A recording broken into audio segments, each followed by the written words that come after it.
Hi, everyone. Welcome into another edition of Off Air with Casey and Kristen. I'm Casey. That is Kristen. And once again, thank you to Food City for sponsoring Off the Air. We're going to start this week, Kristen, with talking about an upcoming anniversary, big milestone for Dollywood. Yes, it's a really big anniversary. The 40th year of Dollywood. It's like you're home away from home. It is. It kind of is, honestly. But, it's actually interesting, though.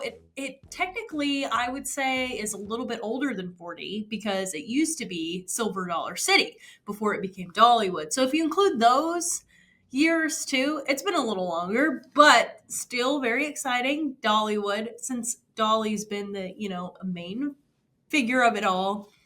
It's the 40th anniversary, and she will be in the park on Friday to usher in everyone. I would assume, I'm guessing that she'll be there on Friday to usher in everyone for the 40th anniversary. And Dollywood kicks off. Friday is pass holder day, so you have to be a season pass holder to get on Friday. Okay. But then it opens to the regular public on Saturday, and they start off the season with the I Will Always Love You I Will Always Love You festival. So everything will be pink and really pretty. Last month, we had a big 40th birthday party. That's right. And now this month, we have like a 40th birthday for Dollywood. My birthday, weird, Dollywood's birthday. I think you both need to turning go. 40. I think you need to go. It's a sign that you need to go to Dollywood I can't go this because year. somebody isn't going to be here on Friday, so I'm going to be tied down at the desk. Okay, but you don't have to go on Friday. Oh, I thought you meant Friday. Go sometime this year? Sometime this year. How cool would that be? It would be nice to say, hey, I'm as old as this place is. That's right. And actually, I'm a little bit older technically because if the 40th anniversary is coming up, I'm assuming it's going to be right around this. It was around this mid-March date. But like you said, if it went back to the Silver Dollar City days, then it is older than me because I wasn't. There was no right. If you include that. Yeah. If you want to include that. There was nothing before I was born that I can latch onto and say I was part of this before I was me. That doesn't work for me. They're doing some pretty cool things too. I don't know if I included this in the story that I did a couple weeks ago when we went up there for the construction tour, but they actually, when Dolly first, took over and it became like Dollywood, she envisioned in her mind like the Hollywood sign, but of course Dollywood. So she had that sign in part of the park where it looks like Hollywood, but it says Dollywood in the white letters, those iconic white lettering. And they're going to bring that back in a section of the park. Okay. So that'll be kind of neat. And they're going to bring that back in the part where she cut the ribbon 40 years ago. So I wonder too, as much as Dolly has done for people that we know about and what we don't know about, I'm sure there's way more she's done that we don't know about. I mean, with the Imagination Library, what she did during the wildfires, just to name a few things. Helene, she's done so much for so many people. You wonder, and I'm imagining you've been there when she is there before. I'd say the ovation is amazing for her. I wonder if she's going to get an even bigger one because the people know she's been going through a tough time with losing her husband recently. And you wonder if the people on opening day that will be there will kind of try to lift her up even more as a way to say, we're here for you as you've been here for all of us so many times over the years. Oh, yeah. And I would say, I posted a little something about it on my Facebook page when her husband died, for those who maybe don't follow. But I posted a little bit of something on my Facebook. And I mean, so many people were commenting, their condolences and things like that. So I think that you're right. It's definitely going to be, just so many people just on Facebook were saying, that they're praying for her and things like that. She actually released a new song too. I don't know if you listened to it. No, I did not. She released a song this week in honor of her husband. So that was really sweet too. I don't know if she had written that before, but it's a really sweet song. You should go listen to it. It's very nice. I'll check it out for sure. Yeah. So, I say that I hope she's there on Friday. She, might need to take some more time off, but knowing her, I would say that she will be there.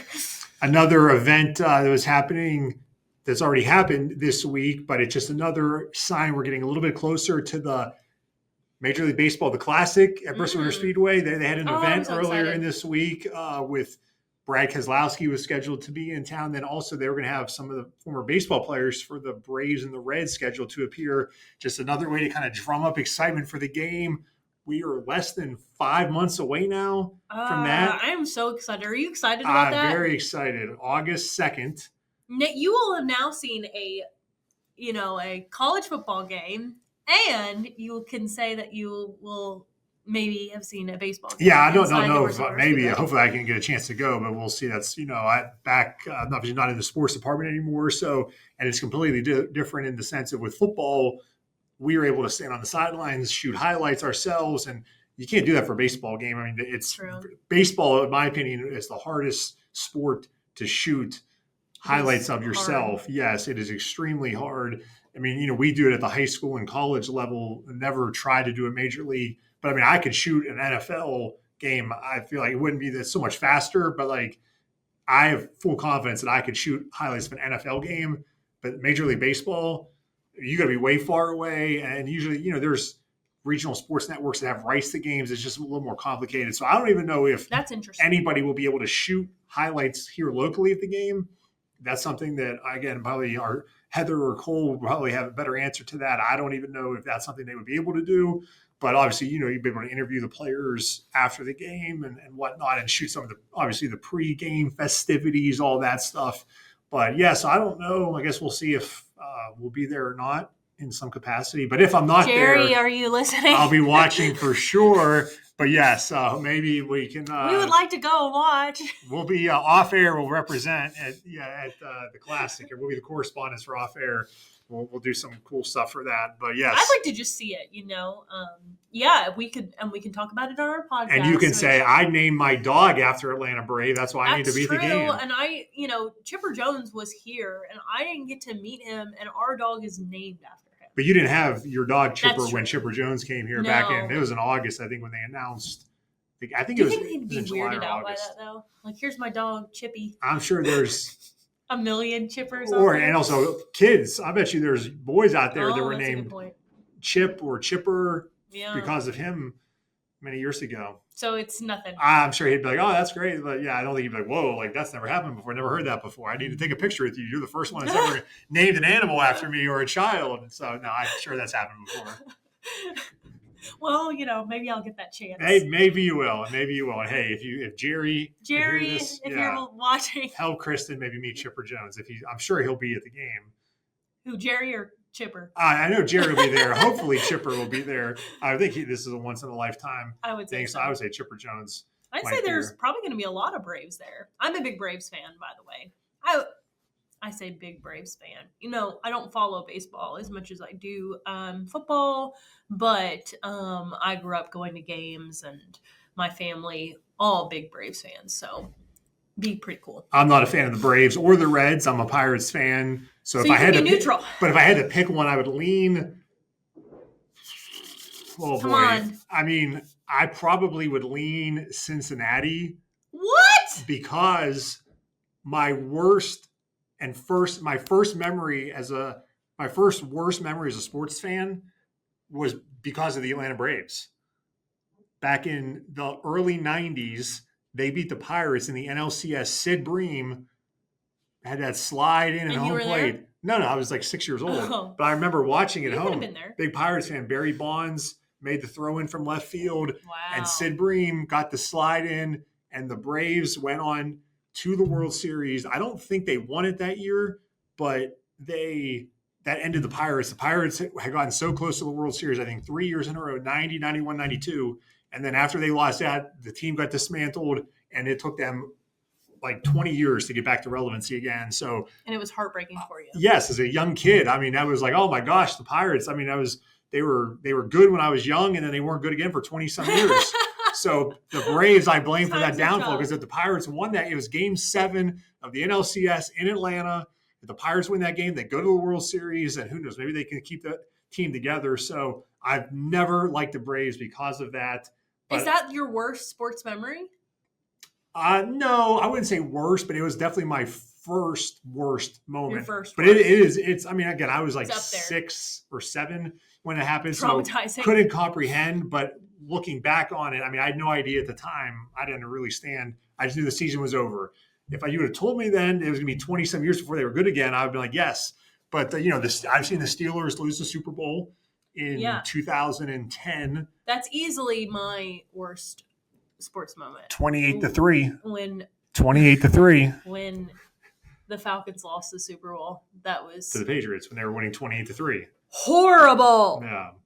Horrible. It still haunts me. Yeah, no, I've seen, like I said, I've never seen the Pirates. I've not been alive since they've been in the World Series. Last time they were in the World Series was 1979. That was before Casey. So I've never seen the Pirates in the World Series, but they broke my heart in the NLCS. BC before Casey. Steelers, I have seen them lose 2 Super Bowls. They lost, I think, in 95 to the Cowboys. And then they lost in 2010 to the Packers. But I have seen them win 2 Super Bowls. Steelers won. They beat the Seahawks and they beat the Cardinals in Super Bowls as well. So I've seen my Penguins hockey win a couple Stanley Cups. So my teams I've had success. I mean, you've gotten, your Braves have just won the World Series a couple years ago. That was really cool to watch. The Falcons have not won the Super Bowl. They got to the Super Bowl. Not in my lifetime. In the late 90s, they got to the Super Bowl. They got killed, I think, by Denver. Yeah. And you're not really a basketball fan for like the Atlanta Hawks, are you? No. But you've seen Georgia win back-to-back titles. That has been really nice. Yeah. But here's the thing, though, about Georgia is like we were not good for a long time. Well, we were okay. Okay, yeah. We were all right. But we were never like... You were 8-4, 9-3. Right. We were never great until like recent years. So everyone wants to hate on Georgia right now. But I'm like, listen. It's been a long time coming for us. Because when you were growing up, I mean, Tennessee was ahead of Georgia. Florida was ahead of Georgia. I mean, it was always like, we're not that good, but I've been a true Georgia fan my whole life. So well, there you go. And I still will be. And on the basketball note, again, we were in March. We touched on this last week. We'll kind of give you a sneak peek of what we're going to do. Sunday is when the bracket will come out. I'm going to start a private bracket.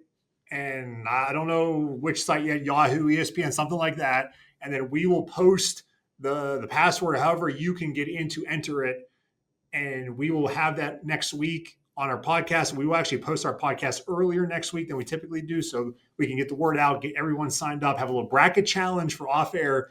And we decided that whoever wins, we will invite on the podcast. So, have you on Zoom, or if it's somebody that works here, we'll have them in here in person. But we are going to have a bracket challenge. We invite you out there to join us. We'll have more details on that next week's podcast. So look for that as well. But the bracket will be out on Sunday, and then games start next Thursday, the 20th. And no matter what, anybody that does the bracket will do better than me. So you and I can have our own personal, we can have our own wager within the wager of the co-host of Off Air. We can throw something up for grabs. We've got time to think about it. For sure, we can definitely do that. Yeah. I'm just not very good at ever making a bracket, but I was really proud of myself this year in our fantasy playoff draft. I won. You did. That was amazing. That's never happened to me in my life. So maybe this is your year. So maybe this is my year. 40th anniversary of Dollywood, your 40th anniversary of birth. And it's just a lucky year for me. You may be winning 2 wagering events within the first 3 months of the year. Maybe it's my year. Maybe I need to go put it all on black at the casino. Maybe. No comment on that one. You do whatever you feel like is best for you at the casino. So that'll begin next week. This week, also, let's give a shout out to, we have a couple of high school basketball teams still alive. In Tennessee, the girls' state tournament is happening this week. Only one team, North Green, qualified. So wish them luck. Hopefully they can make it to Saturday's championship. In Virginia, the Central girls going for a repeat state championship in Class 2. That's in Richmond. They play Thursday, so about the day this is coming out. Their game is Thursday evening. So certainly wish them well. I mean, they are a dynasty in Southwest Virginia, what Coach Robin Dotson has done up there. And they have a player going to ETSU next year, Emma McCamus, who everyone else is going to be glad that she is leaving Central High School. She's scored 3,000 points, has been a thorn in everybody's side. She's going for her 3rd state championship in basketball, so certainly wish them well. And then next week is the boys' state tournament in Tennessee. Greenville and North Green are the two teams that qualified for state next week. So even at the high school level, this is the madness of March. I will definitely be watching the highlights. Yes. Everyone turns. Yeah, I know Cole Johnson is going to Richmond for the Central game because that is the champ. The states do it a little bit differently. I mean, if you follow sports around here, you know that in Virginia, only the final two teams go to Richmond. They played VCU. That's where the state championship game. But before that, they do it at satellite sites or home sites. In Tennessee, it's completely different. The top or the 8 teams that are left in each class, they all go to Murfreesboro at MTSU, and then they play the bracket out there. So the two states do it completely differently. I kind of like having the send 8 teams to the state and then have the bracket and battle it out. I'm not a big fan of how Virginia does it. You know, not as many kids get the experience going to the state tournament. Right. You know, you think about in Tennessee. That's true. You know, so I wish maybe Virginia would do that as well, but that's just my little. But hey, maybe it gives them something else to, you know, really push towards is going to that state tournament. Yeah, realizing. Look at it that way. Yeah, I mean, you qualify for state if you get to the round of 8 in Virginia. It's considered the state tournament. They just don't play it at one location. Yeah. You play like I see what you mean. Like Virginia High. Yeah. Last week, you know, they played their state quarterfinal game at Floyd County High School. That so it's like sense. you went to state, but you played a road game. It's not like in Tennessee, it's completely different when you get to the state tournament. It's all at one gym. Everyone's in the same gym. So, but yeah, it's just a couple differences that they do. So every state does it different. So, and other news, yes. I'm taking a trip this week. Let me guess. Where have you gone? Where'd you go last month? And the month before. And the month before.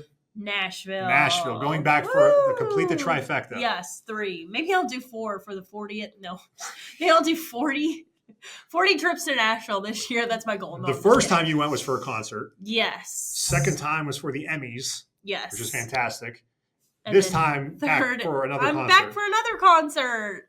Yeah, there's just a lot Would happening in Nashville. Would you like to say who you're going to see? I am going to see T-Pain. Who? T-Pain. T-Pain. Do you know one I know T-Pain. Song by T-Pain? I didn't. You told me last night we had this conversation, and I was like, what's he sing? And is it Buy You a Drink? Yeah. Is that a song? Yeah. Yeah. But I would prefer it if you said Buy You a Drink. Oh, is that how he says it? Yes. Yeah. Yeah. Buy You a Drink. A drink. There you go. From T-Pain. Oh, no. Yes. So really excited. Me and my college best friend. I feel like he's a very like millennial. That's a very millennial thing to do is go see T-Pain. I don't know. Maybe that's just me. But me and my college roommate are going, and I have not hung out with her. And I don't think we've done a trip like this, just a girls trip. And we're just going for one night and coming right back. But we have not done anything like that in years. Probably since maybe, and see, she didn't come to my bachelorette party because she was very pregnant. Okay. Like 8 months pregnant at the time. So Very we have not reason. done, I feel like a girls trip, like where we have like gone somewhere together and like spent the night somewhere and years. So it's going to be really fun. We're excited. And then you're not going back to Nashville anytime soon after 3 trips here. Not that I'm aware of. Not that you're aware of. Okay. So I think I'm about concerted out for right now. But, you know, there are some concerts coming, you know, here locally. Yeah. And so you have to travel 4.5 hours to go to it. I would be more apt to do that. But see, we bought these tickets like back in August or September of last year. So I didn't really realize that I was going to be going to Nashville that many times. Yeah. But so, yeah, going just for a night and coming back. Maybe stop by your favorite place in the world, Buc-ee's. Oh, Buc-ee's. Brisket on the board. Maybe I'll stop there. I don't know. So. And our next podcast next week will come out after, but also St. Patrick's Day coming up on Monday. I love St. Patty's Day. We actually both grew up in, if you probably had to pick 5 U.S. cities who celebrate St. Patrick's Day the most, our 2 hometowns would be in the top 5. Pittsburgh and Savannah both make a big deal about St. Patrick's Day. Yeah, and I don't know if it was like this for you, but when I grew up in Savannah, we got the day off on St. Patrick's Day. Like, that was a day off of school. Was that how it was for you? No, I don't believe so. See, no. we always had the day off of school, so when I moved here and I went to Milligan, I I remember being like, we don't get the day off. That was like a big shock for me. I was like, why don't, and then I realized like nobody really So was the celebrates parade that in hard. Savannah always on St. It Patrick's is Day? always on St. Okay, Patrick's see, that's Day. different. Pittsburgh, it's always on the Saturday Mm. before the actual St. Patrick's Day. So like this coming Saturday is when everyone is when will the celebrate. Pittsburgh parade is. It's always on the Saturday before. So that's a big difference right there. Yeah, so Savannah does whatever day it is, no matter what. So if it's on a Wednesday, the parade Wednesday. But I will say, like, there's definitely more people when there's a Saturday or a Sunday because people will travel, obviously. It's on a Monday this year. I think that's not bad though. Mondays and Fridays aren't bad either because you can do like a 3-day or you need a 4-day, but like you need middle, Tuesday to recover. Well, that's true. Yeah. But then in the middle of the week, I feel like is when it gets kind of dicey. So next year if it's on a Tuesday, going to be a little. So you missed. Sunday got skipped because with the leap year. Right. I believe last year St. Patrick's Day was a Saturday. Right. And now Sunday, what you said is a big weekend day, got skipped, so now we're on to Monday. But I really miss it. It's just so much fun. Like, I just love going. There's a lot of traditions. I don't know if there's a lot of traditions there for you in your hometown, but like for us, the girls would always wear bright red lipstick. And green, of course. And then when the soldiers come through the parade, you run out and you kiss them on the cheek. And so all the soldiers are covered in like red lipstick. But they actually did away with that. I don't know if they brought it back. They did away with it for a little bit because I guess there were like officers that had like PTSD and things like that. And like girls rushing them was I guess would bother some people, but I would venture to say, I would argue that no man out there is going to be upset out free kisses when giant herds of women are running out to you to kiss you. But that's just me. So no, I don't. I think we went to it maybe a time or two younger, but that was not something that was not for our family. We were not, St. Patrick's Day was not a big holiday for us. No, we, as we got older, had absolutely no interest in going down there. I think we did go again one or two times when I was younger, but not a real big holiday in the Getz household growing up. Yeah, I just think it's fun. Everything's green and just it's a happy holiday. So happy holiday indeed. All right, I'm curious to see what kind of snack you got this week. Well, first, I'm going to read off something that we read in the news. Ah, yes. Because sometimes the news gives me ideas. So for our snack, okay. The iconic Wendy's Frosty is about to get a makeover. The fast food chain announced that in the coming months, they will be rolling out new ways to customize the sweet treat. After decades of only offering 2 flavors, chocolate and vanilla, you'll now have the option to add in various sauces with Frosty swirls. So you can choose from a variety of mix-ins with the Frosty Fusions. Wendy's is also changing their packaging, designing a new cup, lid, and blue spoon to go with this major expansion. However, no word yet on when these frozen treats will be available. And I hate to break it to you, but we're not having Frosties. I'm just kidding. We are having Frosties, but they haven't unveiled these yet. But they did unveil a new flavor. So I got the new flavor. Okay. See, we did another story about Krispy Kreme doing St. Patrick's Day donuts. And I thought that might have been the path you were going. But also, there is no Krispy Kreme in Bristol. Oh yeah, that's true. They do bring the Krispy Kreme. Well, first show everyone how beautiful it is. They do bring the Krispy Kreme donuts to Walmart though, so you can get them there. So this brings up another question that I have for you too. This is the new Thin Mint Frosty. So my question for you is, what's your favorite Girl Scout cookie? Because it is Girl Scout. Oh, it is. Yes. Yeah. There you go. So Kelly ordered some Girl Scout cookies from one of her coworkers, and when she asked me what I wanted, I said Thin Mint, because last year she got peanut butter, and I was like she just assumed I like peanut butter. I'm like, no, I wanted Thin Mints. But she doesn't like Thin Mints, so I got to eat all of them. Oh, she doesn't like Thin Mints? She does not like Thin Mints. So Thin Mints used to be hands down my favorite, but I have really grown into really loving Samoas. I don't know if that's what you call them still, but The coconut ones, I love those too. Okay. All right, so Thin Mint Frosty. Thin Mint Frosty. And you can get it in chocolate and vanilla, but I got you chocolate. Oh, I can smell the mint already. Mm-hmm.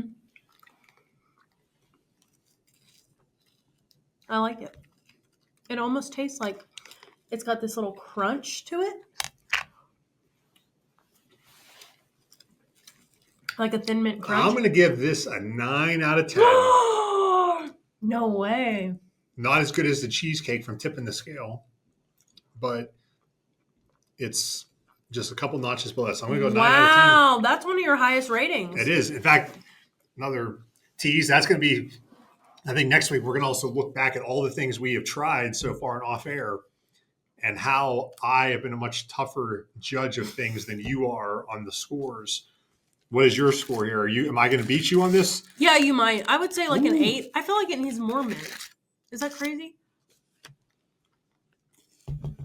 I want more of the sauce. I give something a higher grade than Kristen. How about that? Doesn't happen very often. It's good though. I do like mint. Like if I were to go get like an ice cream cone in the summer, mint chocolate chip is up there on my top favorites. And Ethan, our podcast producer, also telling us he's figuring out going back and rating everything, very tedious process. But this episode is our 22nd episode of Off Air. Wow. How far we've come. Hard to believe. We're coming up on 25 in a few weeks here. We'll have to have a big party for turning a quarter century. Maybe we'll make it to 40 this year. Considering we're kind of early in the year, I guess we started this in late August of last year. So I guess we have until August if we can get to, certainly 52 weeks in a year. And we took about a month off around Helene with how things that's were. true. And the Boswell trial, we missed a couple weeks. So I'm sure that there'll be a few more weeks down the line that we'll be taking off. But yeah, that'd be a good goal to try to get to 40 out of 52. That wouldn't be bad. Yeah, 40 for so this is 40th 22 year of your birth. Then we need to do 18 more between now and like the end of August. Oh, we've got this. So we should be able to do that. No problem. Yeah. Go try the Wendy's Frosty. Yeah, very good. And then before we sign off, I also want to give a birthday shout out. My mom's birthday was on March the 12th, so the day after this podcast comes out. So happy birthday. Happy birthday, Mom, again. She always watches. Watching she always us. watches off air. So yeah, happy, belated birthday when you see this on off air. Her birthday will have just passed. Yay. Yes. Come visit us soon. She probably will. Yes, she was down here at Thanksgiving. I think it was the last time. Yeah, so it's time for a trip. And that means Kristen wants some more apple pie. Yes. I think we both want more apple pie. Yes. I did have some when I went home for my birthday a few So weeks I'm due ago. another piece. But yeah, there was none to bring back. Yeah. Sadly. Yeah. All right, so we're going to wrap it up this week. Excellent tree here by Kristen. Great job. Thank you. Cheers. Cheers. And again, next week we will have our brackets. We will fill ours out before we tape next week's show. So we'll show you ours, show you how you can sign up and join our bracket challenge. And we'll also look back at all the things we've eaten so far over the first 22 episodes of Off Air. Brought to you by Food City. Thanks again for sponsoring. And we will see you guys next week.